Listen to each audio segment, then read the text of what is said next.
매각은 우리가 처분이라고 생각을 잘 해요. 그죠? 두 개를 일상생활에서 그냥 혼용으로 쓰잖아. 팔았다, 처분했다, 뭐 매각했다 이런 걸 우리가 혼용해서 일상생활에 쓰니까 우리가 이거에 대해서는 뭐 어감이 좀 틀리지가 않는데, 자 우리 회계에서는 내가 폐기 사용하던 걸 없애버리는 것도 처분이다라고 하는 거예요. 그래서 우리가 이렇게 사용 중이던 건물을 우리가 철거를 한다라고 볼게요. 자동차라면 폐차시킨다 이런 개념인 거예요. 그럼 철거를 한다 하더라도 우리가 제일 먼저 할 거는 내 장부에 이제 없어졌잖아요. 없어졌으니까 대변에 건물 취득 원가를 지우고 차변에 건물의 감가상각 누계액 60만 원을 지우는 게 항상 똑같은 기본 틀인 거예요. 그래서 제가 얘 처분에 대한 개념이 있으면 얘가 기본 틀이라고 적은 거예요. 장부에서 얘를 지워야지. 나한테 없어졌으니까 안 지우면 없어졌는데 영원히 남으니까 얘 흔적을 지우는 거예요. 자, 그럼 우리는 지금 철거 내 장부에서 없어지기 전까지 이 건물의 장부 금액이 40만 원짜리였다는 거예요. 그럼 이 40만 원짜리 건물을 우리가 지우면서 손해 보게 된 거죠. 그래서 이 40만 원을 우리는 유형자산 처분 손실이다라고 처리를 할 거예요. 이 40만 원을 유형자산 처분 손실이다라고 처리할 거라는 거예요.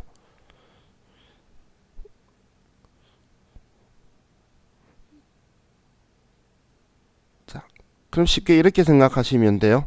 40만 원짜리 건물을 없애버렸네. 그럼 40만 원짜리 건물 없애면서 손해 본 거, 이걸 계정 과목으로 유형자산 처분 손실이다 이렇게 할 거라는 거예요. 자, 그런데 만약에 여기에 플러스로, 자 똑같은 문제인데 철거비가 10만 원이 더 들어갔다고 볼게요.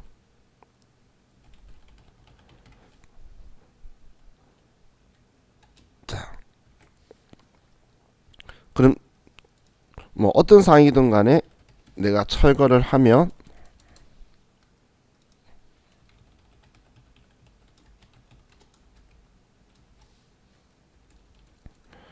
자, 얘 지우는 건 똑같아요. 똑같은데 지금 철거비 10만 원을 지출을 했죠. 그러면 이 철거비 10만 원이 나갔어요. 그럼 우리는 항상 계정 과목 선택은 철거비가 계정 과목이 뭐지가 아니고 지금 얘가 무슨 상황인지를 봐야 되는데 건물 없애고 있는 거죠. 그럼 40만 원짜리 건물이 없어져서 40만 원 손해본 줄 알았는데 얘 없애면서 철거비 10만 원까지 더 들어갔다는 거예요. 그럼 나는 이 건물을 내 장부에서 없애면서 50만 원 손해 보게 된 거죠. 40만 원짜리 건물과 철거비 10만 원까지. 그래서 우리 차이 나는 이 50만 원을 전부 다 우리는 유형자산 처분 손실이라는 계정 과목을 쓸 거라는 거예요.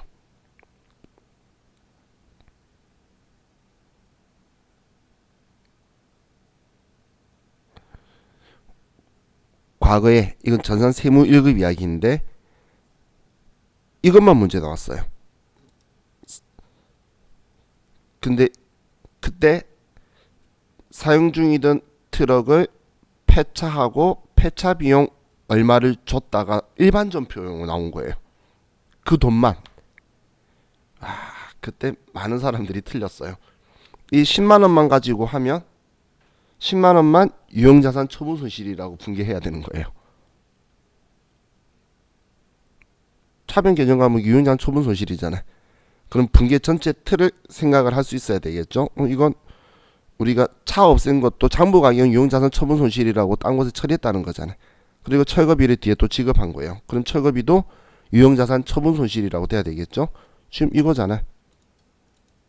그럼 10만 원 나간 거에 대한 차변 계정이 유형자산 처분 손실이라는 거예요. 그죠? 근데 얘는 참고로 우리 토지 취득 시 기존 건물 철거비는 10만 원 들어간 건 그죠. 얘는 토지 사용하기 위해서 들어간 취득원가 이야기했던 거죠. 그렇기 때문에 이 돈 들어간 거에 대해서 이야기하면 차변에 토지라고 들어가는 거고, 사용 중이던 건물을 철거할 때는 유형자산 처분 손실로 처리되는 거고, 토지 취득하면서 있던 기존 건물 철거비는 토지 취득 원가를 구성한다는 거예요. 그래서 같은 철거비지만 당연히 상황에 따라서 계정 과목은 달라지게 되겠죠. 그죠?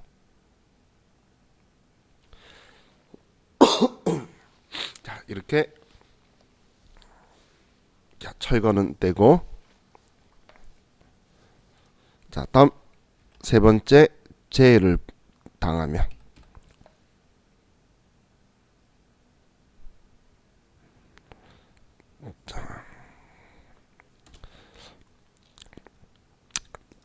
주로 시험에 나오는 재해는 화재로 소실되었다.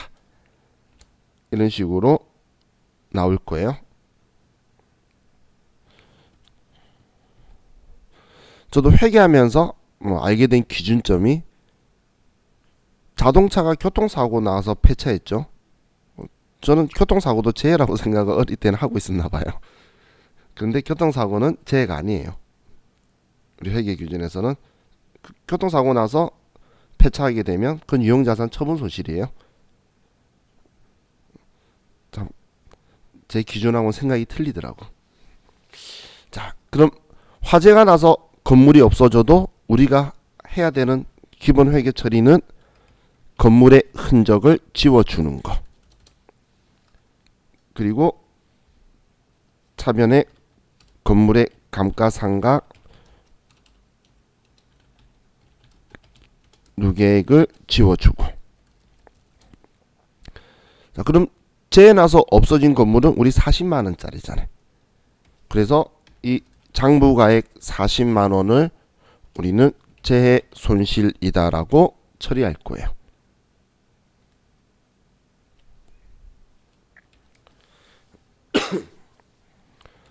보험 미가입 경우에는 재해 손실이라고 처리하고, 보험에 가입이 된 경우에는 재해 손실 또는 유형자산 손상 차손이라고 처리할 거다. 우리 과거에 정리해드렸던 부분이죠. 그래서 보험가입 유무에 상관없이 우리는 재해 손실이다라고 계정 과목을 인지하고 있고, 그런데 문제에서 유형자산 손상차손으로 처리하라고 하면, 그럼 그때 재해 손실 말고 유형자산 손상차손으로 쓰면 돼요. 그런 말 없으면 두 개 다 답이다라고 해야 되거든. 그죠? 과거 70몇 차 때까지는 그래서 아무 생각 없이 답을 이거나 보험 가입된 걸로 하면서 이거나 이걸로 내서, 누군가 당연히 그럼 계정 과목이 틀리니까 이의제기 신청을 하겠죠. 그래서 이거 또는 이거 이렇게 몇 번 냈었어요. 그러더니 얘네들은 딱 패턴이 있어요. 마음이 심란하면 소심해서 조금 안 내요. 그러다 그 다음 사람이 과감하게 낼 때는 이의제기 못하게 정확하게 말을 해요. 그래서 뭘로 써라, 이런 식으로 표현을 해요. 자, 그럼 자, 우리가 보험에 가입이 되어 있다면 보험금 수령에 대한 보험금을 수령할 수가 있겠죠. 그럼 여기에 이제 플러스로 보험금 수령 통지를 받는 경우, 보험금 수령 통지 예를 들어 60만 원을 받은 거예요. 그럼 자, 여기에 보험금 수령 수익 인식 시점은 통지할 때예요. 통지 받았을 때요. 그럼 수익 인식 시점이라고 말하는 건 통지 받은 날 수익 계정 과목으로 장부에 써줘야 된다는 이야기예요. 이날에. 그럼 이 보험금 받기로 한 날에 받았으면 차변에 받은 거 쓰면 되는데, 안 받아도 대변에 우리는 보험금 수익이라는 계정 과목으로 써줄 거예요. 보험금 수익으로 쓸 거예요. 근데 많은 분들이 오해하는데 보험 차익하고 보험금 수익하고 같은 영업외 수익 계정 과목으로 그냥 아무거나 써요. 이 계정 과목이 구분이 있는 건 아니에요. 근데 옛날에 보험 차익을 썼던 걸 스타일을 바꾸기 위해서 보험금 수익으로 오랫동안 써온 거예요. 얘들이가 다른 계정은 아니에요. 그래서 혹시 만약에 보험금 수익 쓰고 싶은데 보험까지 쳤는데 보험금 수익이 없어. 그럼 보험 차익 있을 거예요. 그럼 그거 쓰면 된다는 이야기예요. 그리고 차변에는 통지만 받았으니까 그러면 일반적인 상거래 아니죠. 미수금이다. 어디 보험회사로 받을 거다. 이렇게 처리할 거라는 거예요.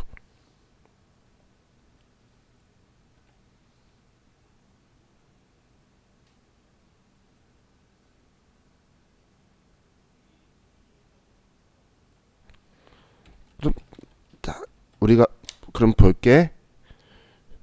우리 유형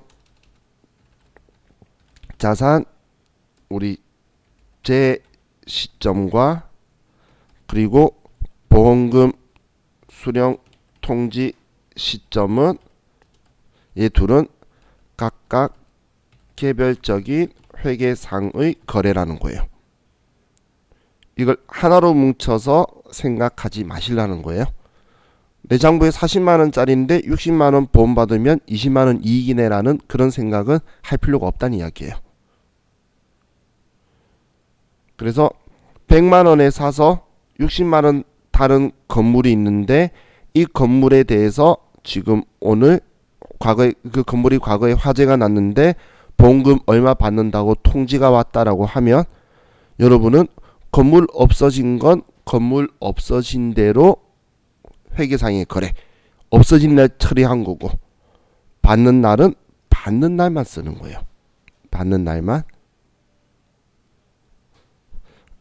자, 이번 분기인데도 참고로 하나만 보면 과거에 그 뭐냐 화재 난 날에 화재일에 보험금 지급 통지를 받았어요. 이런 경우가 시험 문제에 나온 적이 한 번은 있어요. 그러면 그날은 하나의 분기로 같이 묶으면 되겠죠. 그래서 이 경우에만 그럼 얘는 대변에 건물 100만원 차변에 우리 감가상각 누계액 60만원. 자, 그리고 이때 우리가 돈을 받을 거잖아. 미수금. 그죠? 그래서 60만원. 자, 이 부분 너무 깊이 생각하지 마세요. 괜히 위에 거 꼬일까봐. 그럼 이때는 같이 다 들어왔기 때문에 차이 나는 20만원만큼 보험 차익으로 20만원이 생겼다라고 해서 이건 한 번에 일어났기 때문에 나 40만원짜리 건물 없어졌는데 오늘 60만원 들어온대. 그거예요. 그래서 그냥 그날 바로 이렇게 처리를 한 거예요. 이건 그날 일어나는 경우. 그 외에는 이렇게 처리하면 안 된다는 거예요. 일반적으로 불타 없었는데 그날 보험회사가 친절하게 들어와서 보험금 얼마 지급 통지해주는 곳은 없겠죠. 근데 지금 이건 내가 지어낸 거고 통지가 아니고 보험금 그날에 줬어요. 시험 문제가. 불타 없어진 날 돈까지 주는 그런 아름다운 보험회사는 대한민국에는 없을 것 같아요. 그죠? 그래서 자 이렇게 할 수도 있다라는 거고, 자 여러분은 이걸 더 중요시 봐주시고 각각 개별의 거래로 하시면 좋을 것 같아요. 자 그럼 이제 네 번째 이제 교환인데, 교환은 사실 처분만 있는 게 아니라 처분과 취득이 동시에 일어나는 거예요. 처분과 취득이 동시에 일어난다는 건 우리의 장부 흔적 제거와 그리고 장부에 새로운 것을 기록하는 일이 동시에 일어나는 거죠. 회계상에서는.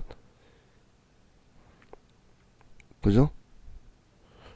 우리 부가가치세법에서도 교환은 처분이라는 과세거래와 내가 처분하는 과세거래와 상대방이 나한테 처분하는 과세거래 두 개로 봐요. 부가세법도. 왜냐면 제가 팔아도 부가세 받아서 줘야 되고 걔도 나한테 팔면 부가세 받아서 줘야 될 거잖아. 그 두 개로 보는 것처럼 회계에서도 이 두 개가 동시에 일어난 걸로 보는 거예요. 자, 이건 이제 우리 교재 70페이지로 가서 70페이지.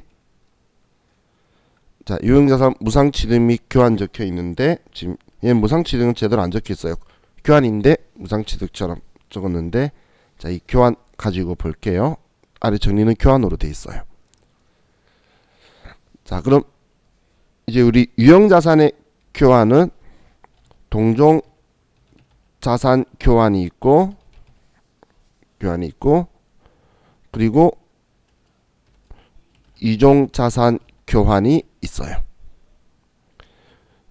동종자산 교환이라는 건 유사한 업종에서 유사한 용도로 사용하는 자산을 서로 교환하는 걸 동종자산 교환이라고 하고, 이종자산 교환은 우리 전혀 성질이 다른 거나 다른 업종에서 다른 용도로 쓰려고 하는 물건들을 교환하는 걸 이종자산 교환이라고 해요.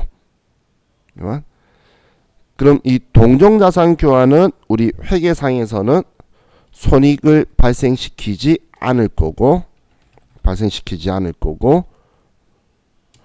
이종자산 교환은 얘는 별도의 팔고 산 걸로 따로따로 팔고 산 걸로 볼 거기 때문에 손익이 발생이 하도록 되는 게 어쩔 수 없는 결과론적인 거예요. 자, 그럼 이걸 예를 들어서 이제 예제 가지고 볼게요. 자, 첫 번째는 우리 당사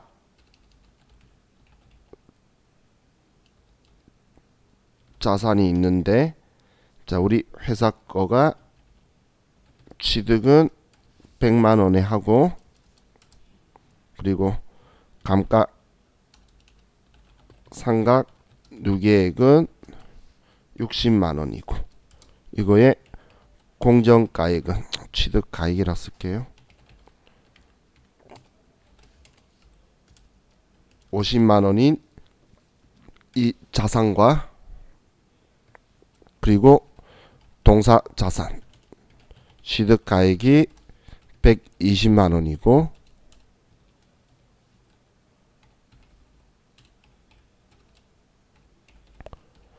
그리고 감가상각 누계액이 50만 원, 공정가액이 60만 원인 이 두 자산을 이제 교환한다라고 볼게요.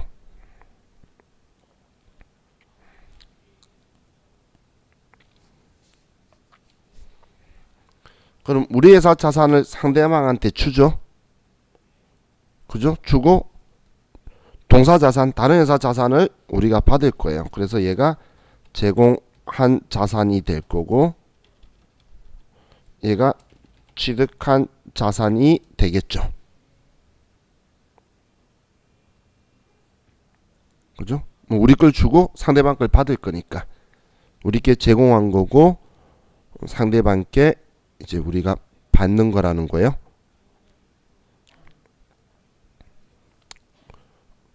그럼 이런 상황에서 우린 먼저 동종자산 교환을 가지고 볼게요.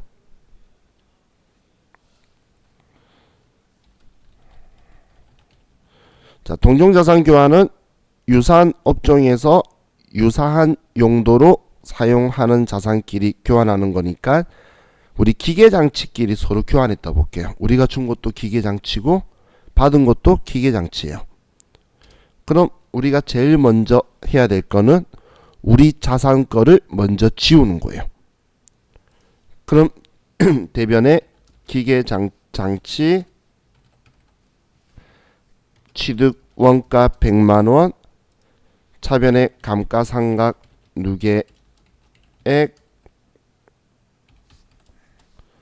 60만원 이렇게 쓰는 게 첫 시작인 거예요. 내 걸 줬으니까 지워야지. 자, 그런데 자, 같은 기계장치끼리 서로 바꿨죠. 그리고 가치도 차이가 거의 얼마 나지 않잖아요. 그죠? 이런 자산끼리 바꿨을 때는 세법은 뭐라고 생각하냐면, 자, 제공한 우리 자산의 금액이 장부가액이 얼마짜리죠? 40만원짜리죠? 기계장치 100만원 취득가격 60만원 감가상각 누계액이면 40만원짜리잖아요. 그럼 40만원짜리 기계를 줬는데 내가 받은 것도 40만원짜리다라는 거예요. 그냥 유사한 것끼리 서로 바꿨다는 거예요. 그럼 특별한 큰 거래는 아닌데 그래도 바뀌었으니까 그냥 취득가격을 40만원으로 해서 그걸로 남은 기간 동안 또 감가상각 해가라 그런 거예요. 감가상각 누계액을 장부가액을 정리한 거다라고 보시면 돼요. 회계 처리되어 있는 걸. 그렇기 때문에 자, 처분한 후에 나도 똑같은 기계 장치를 받으면 얘는 그냥 40만원이라고 써서 얘 둘이의 차이가 발생하지 않도록 한다는 거예요. 그래서 동종자산 교환은 그래서 이런 표현이 들어가게 되는 거예요. 제공한 자산의 죄송해요. 취득한 자산의 취득가액은 제공한 자산의 장부가액으로 한다. 이게 동종자산 교환의 기본 틀이라는 거예요.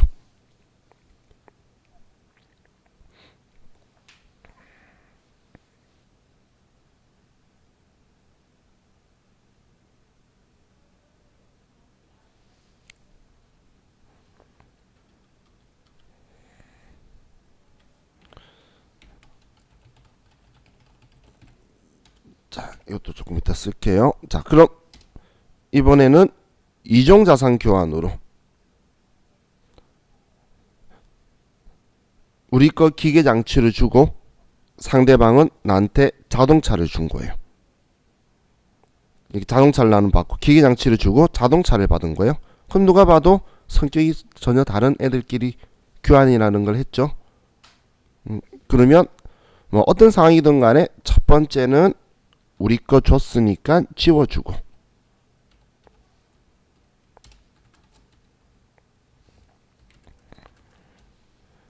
그리고 차변에 감가상각 누계액 써서 얘를 지우는 거예요. 그리고 우리가 받은 거 이제 취득을 하는 게 장부에 기록하는 거니까 자동차 받았다, 차량 운반구다 이렇게 쓸 거예요. 그럼 이때 어떤 금액을 쓸 거냐라는 건데, 자, 이건 이종자산 교환은 그냥 두 개의 회계상의 거래가 그냥 아예 그 합쳐져 있다고 볼 거예요. 자, 그래서 자, 보세요. 우리 거 팔면 얼마 받을 수 있을까요? 당사자산 우리 거 팔면 50만원 받을 수 있겠죠? 공정가액이라는 건 내가 사도 이 금액 살 수 있을 거고 팔아도 이 금액 받을 수 있을 거라는 거잖아요. 자, 그럼 자, 이 분개하기 전에 자, 이걸 한번 볼게요. 자, 이종자산 교환 가지고 좀 보면,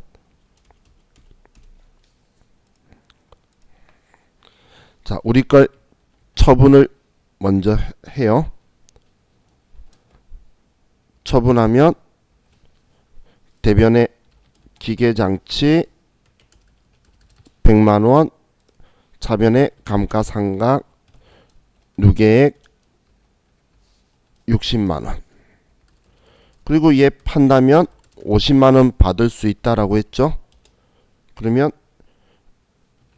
이 돈을 받게 되면 10만 원의 유형자산 처분 이익이 10만 원으로 생기게 되겠죠.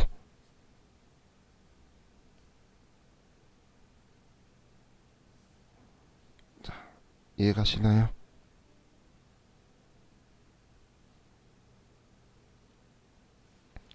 자, 그럼 우리는 지금 이걸 판 이유가 차 사고 싶었던 거예요.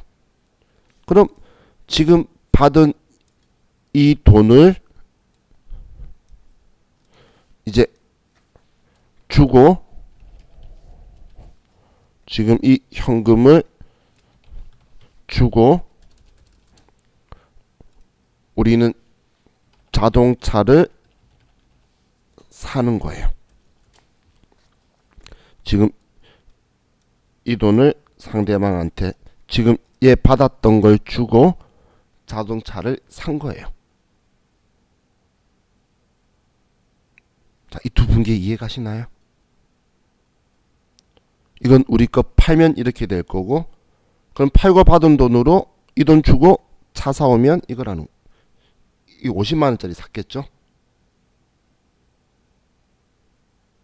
자, 그럼 이 두 분계를 제가 이야기한 이유는, 자, 지금 우리 이종자산 교환은 그냥 이 두 분계라고 생각하는 거예요. 이 두 분계라고 생각하는 거니까 이걸 둘이 합친 거예요. 그냥 단순하게. 그럼 단순하게 합친다면 현금 받았다 준 것만 뺀 게 교환인 거야.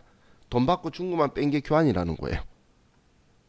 그래서 이 차량 운반구라고 쓴 예를 우리는 뭐라고 쓰냐면 공정가액을 받고 주는 거니까 이때 취득한 자산의 취득가액은 제공한 자산의 공정가액으로 한다라는 거예요. 이 공정가액으로 하는 이유가 내가 이 공정가액을 받아서 주고 얘를 받았다고 볼 거란 이야기예요. 그래서 얘가 50만 원이 되는 거예요. 그래서 내 거에 상대방 게 아니고 내 거에 공정가액을 쓰는 이유가 내가 받을 수 있는 돈이 내 공정가액이잖아요. 그죠? 내가 준 거랑 가치가 같으니까 이 물건이랑 바꿔줬겠지. 내 장부에 얼마라고 적혀 있다고 해서 그 금액하고 비교해 가지고 주진 않겠죠. 그럼 우리 얘는 10만 원 차이가 났죠. 대변에 이 10만 원은 그래서 유형 자산 처분 이익이 생긴다는 거예요.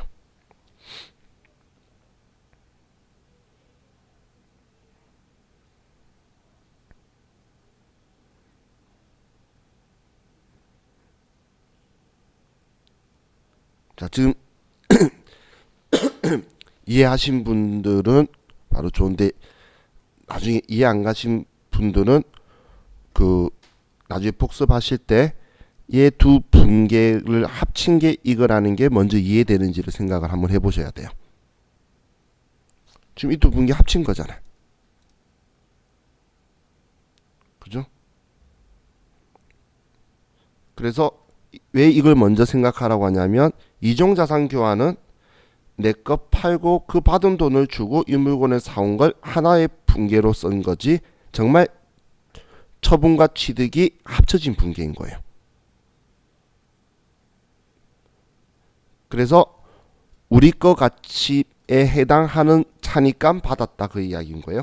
그럼 자, 이 분계에서 얘를 공정가액으로 쓰면 장부가액과 공정가액이 일치할 확률은 과연 몇 %일까요? 거의 없겠죠. 우리는 감가상각 누계액을 정해법, 정률법, 연수학계법, 생산량 비례법 이렇게 하고 있는데 실제 얘를 내가 쓰다가 팔았을 때 받을 수 있는 돈이랑 일치할 확률은 엄청난 우연의 일치를 제외하고는 잘 맞기가 힘들다는 거예요. 그럼 여기에 쓰는 금액이 40만 원인 장부가액이 아니라면 차이가 날 수밖에 없겠죠. 그래서 이종자산 교환은 손익이 발생할 수밖에 없어요. 이렇게 제가 표현했던 거예요.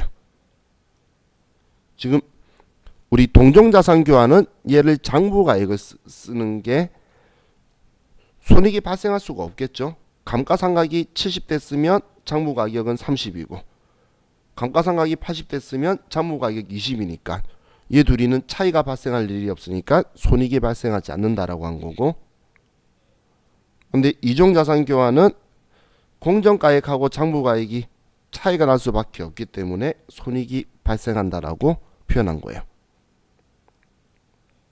자, 그럼 왜 이렇게 표현이 됐는지 이해가셨죠? 자, 여기까지 이해갔나요? 자, 이해가셨죠? 자, 그럼 이제 이 이종자산 교환 가지고 이제 또 플러스 알파로 들어갑시다. 이제 새로운 거예요. 교환하는데 위에랑 똑같은 상황인데 우리 그 지금 기계장치 주고 자동차를 받았어요.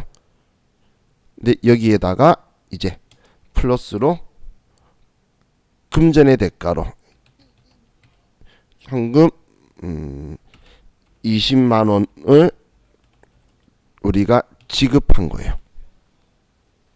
그러면 교환하면서 20만 원 우리가 더 준 거야. 지금 이렇게 분계가 기본 틀이 될 거라는 거예요. 기계 장치 100만 원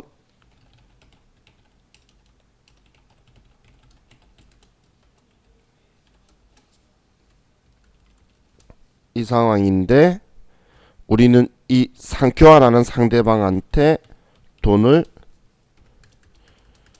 20만 원을 더 준 거예요. 이때 차량 운반구의 금액은 얼마라고 써야 될지를 먼저 여러분들이 개념을 잡으셔야 돼요. 이때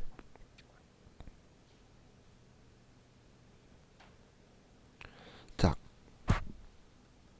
그럼 우리가 생각할 때 이 차량 운반구는 지금 이종자산 교환인데 여러분들이 무조건 이것만 외우고 공정가액으로 쓰면 안 돼요. 자, 지금 여기에서 보면 지금 바로 위에 있는 분계를 볼게요. 우리 거 팔면 50만 원 받을 수 있다는 건 불변이에요. 이제 게시를 하면. 그럼 50만 원 받아서 제가 주고 얘를 받았댔는데 20만 원 더 줬다는 건 70만 원 줬다는 이야기죠. 이해가시나요? 70만 원을 준 이유는 뭘까? 이 자동차가 70만 원짜리니까.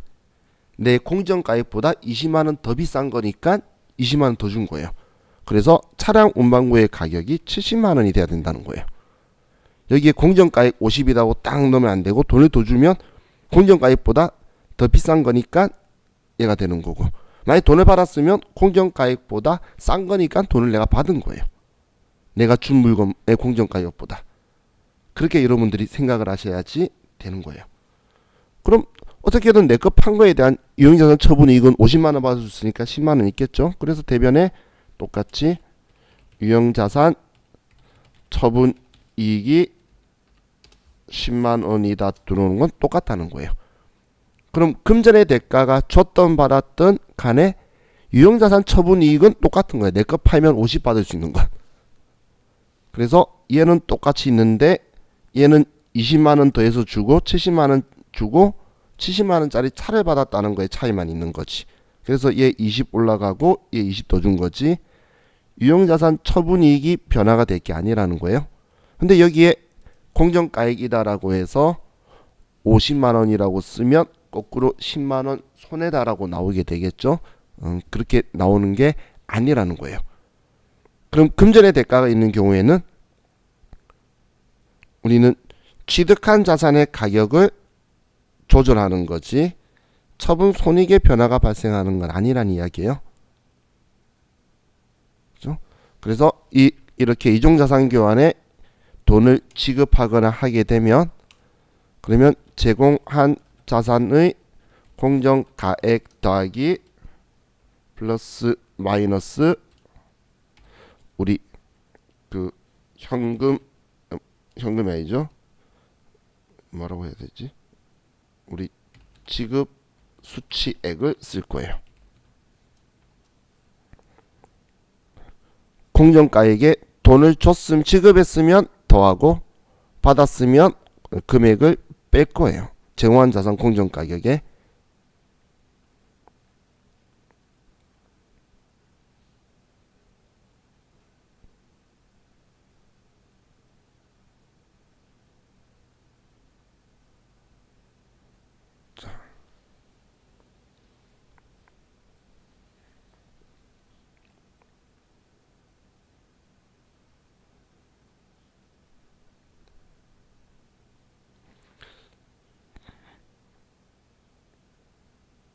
자, 왜 70인지 이해가시죠? 그럼 이제 동종자산 교환에 현금이 있는 거 좀 볼게요.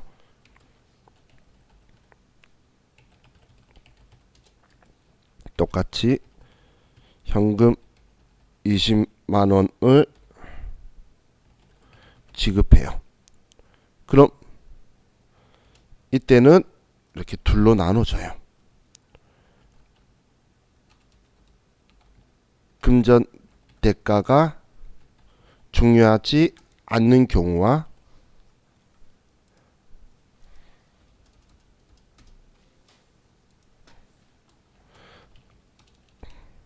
금전 대가가 중요한 경우, 이게 둘로 나눠지는데, 금전의 대가가 중요하지 않는 경우에는 동종자산 교환으로 볼 거고, 금전의 대가가 중요한 경우에는 이종자산 교환으로 볼 거예요.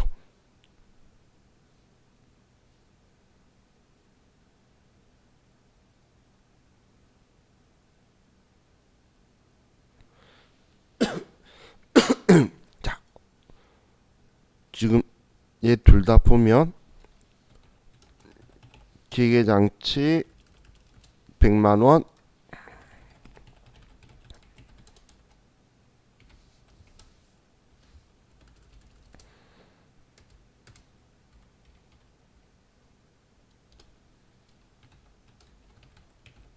지금 둘 다 이런 상황이 생긴 건데,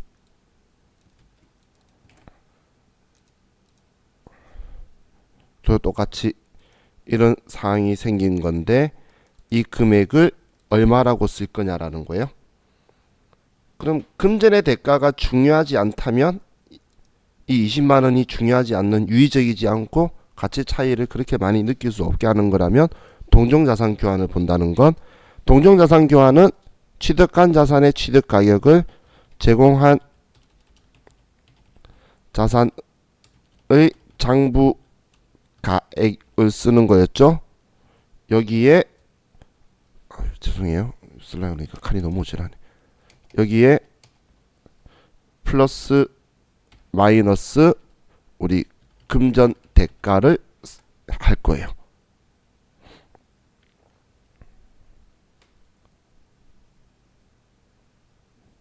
얘는 그럼 동종자산 교환이니까 장부 가격 40만 원에 20만 원 더 줬대. 그러면 얘는 60만 원이다라고 해서 손익을 그대로 발생 안 시킨다는 거예요. 손익을 발생시키지 않는다는 거예요. 이런 경우는 돈을 더 줬지만 얘는 내 장부 가격의 가치보다는 조금 더 비쌌다는 걸 그냥 보는 거예요. 근데 금전의 대가가 중요하다는 표현을 유의적이라고 하는데 이거예요. 우리 거 흥기게 주고 새기게 받았다, 이렇게 보는 거예요.